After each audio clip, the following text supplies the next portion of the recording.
Siman Kuf Sam Talad. Hilchas Pigeon B'chai, redemption of the firstborn. Mitzvahs Asay I'll call Ish Yisrael. It's a mitzvah.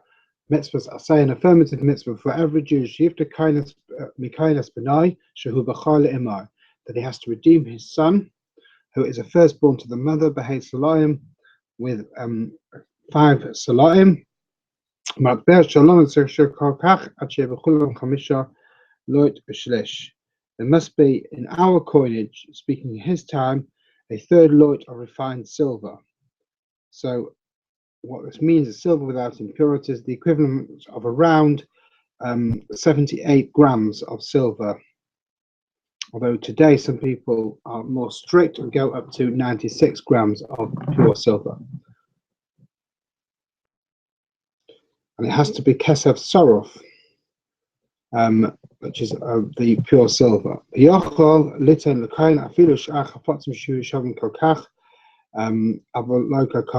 give to the kohen other objects which are worth the same amount as that amount of silver, but not land, or documents. We cannot redeem the bankenkarten, which is banknotes, we would say today. And in order to give this importance, and because of the importance of the mitzvah, we make a suda, which is considered to be a suda's mitzvah, for this pigeon habachar. The father told one kohen that he would redeem his son from him.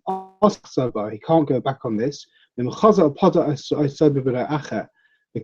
he went and did it from a different kohen, harizeh padoi. Nevertheless, but after the fact, it's padoi, the son is redeemed. When does the obligation take place? It has to be after 30 days have passed. And on the 31st day, the father will redeem him. The mitzvah mustn't be delayed, so therefore it's usually on the 31st day. But the ain pardon with Shabbos, we don't do it on Shabbos, or Yom Tov or Yom Tov. But Chalamai pardon, Yanas is a picture of a Yom. The minhag is, if possible, to do it in the day. The Shad and Halach about doing it tonight. If 31 days, 31st day went by and you didn't do it, or it fell on a Shabbos, Yom Tov, or a fast day, usually those who take up a Lalish Achron. In that case, definitely should be done in the immediate night immediately following. And you shouldn't be delayed any further by waiting until the next day. Dalad. The father brings the firstborn son before the kohen and declares to him that this child is the firstborn of the mother. And he brings money, the coins, or something of monetary value worth that amount, and puts it in front of the kohen. And he says, this is my firstborn son. Places the child in front of the kohen then, and the kohen says, my boist fei, what do you want more? And of course the father says, I want my son, I want espini, and I want to redeem my son. Very important. And the father is still holding the money, the coins, and before he gives them to the kohen, he says the bracha al pidyon b'chayr. So that's Alas Yoson is made the bracha before he does the mitzvah. But Gam Shechionu also the bracha of Shechionu. And then he gives the coins to the kohen straight away. The kohen takes the money and swings it, weighs it over the child's head, and he says, this one is instead of this one. He puts his hand on the child, and he says, another pasuk,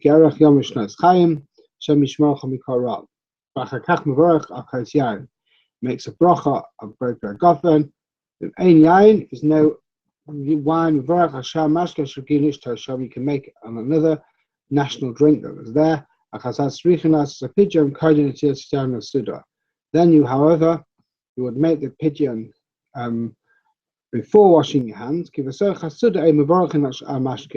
The because in the middle of a meal you would not normally make a bracha over other drinks, so therefore you can't make the bracha in the middle of the meal. Therefore you have to do it first. Mash enkin kashesh yain. But if there's wine, then you wash first and make the pigeon straight after hamotzi, and of course make hagafim. Hey, if the father is not in the same place as the child, you can redeem him from a kohen wherever he is. But I'm a kohen, and he has to vary the word slightly, and says, instead of saying Zeh b'chori, this is my firstborn, it says Yesh li b'cholif doisai, I have a firstborn to redeem by kohen omer, my boys to faith. What do you want more, etc. Vav. But in your mash nogim shakol machse achakach demei pigeon kula and mixtos.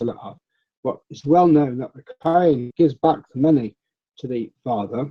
Kosovo Taz Tam. The Taz writes the reason that Tzarech Ian requires further investigation, and Misha wrote to Lazarus a mitzvah kedebai lemerve. Somebody who wants to do the mitzvah as it should be, should choose a kohen who is not so well off as a Baal Torah and Yira. But Abgam Gam HaKohen Yigmu V'datim Shlo L'Achzeh. And the father and the kohen should have in mind that they're not Shlo L'Achzeh, not to give it back, not to give the money back. Because that is the proper way to do it. And therefore, since they've both agreed in their minds at least that they're not going to give it back, therefore there's no question that the redemption is completely valid. But if this is not possible, the father should give it to the kohen as a matana, a gift, on condition that it's to be returned. We're worried about not understanding properly where the father's giving it on one basis and the kohen's receiving it on another basis, whether or not there's a proper kinyan, because a kinyan requires meeting of minds, and if they're different minds, then there is a difficulty possibly in this. Zion, the mother does not have this mitzvah. The father died before they had a chance to do it. Have based in Pidgin eyesight. Based in have to do the pigeon. Similarly, if there is a father where there is a problem, such as occasionally happens a non-Jewish father, there can still be a pigeon ben, but it's done on behalf of the based in. Father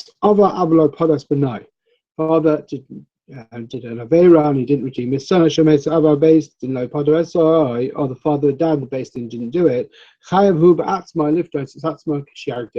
And when he grows up, this child has to do pigeon ben for himself, on himself, and he makes a different brach and brush. I can show him it's Sivanu, al pigeon b'char and shechionu. Test. Kohenim and Levim b'tulmi pigeon ben. Kohenim and Levim are exempt from pigeon ben. But afilu bas kohen or bas levi misyos to Israel. Even if there was a bas kohen and bas levi married to Israel, exempt from pigeon ben, hareya poto mi pigeon. Exempt from pigeon haben. As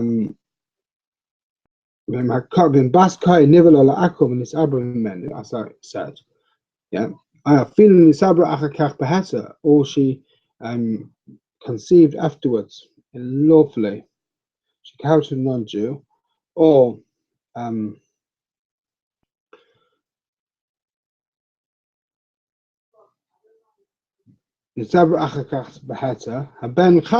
pigeon. Then, as I said, they still have to do pigeon ben,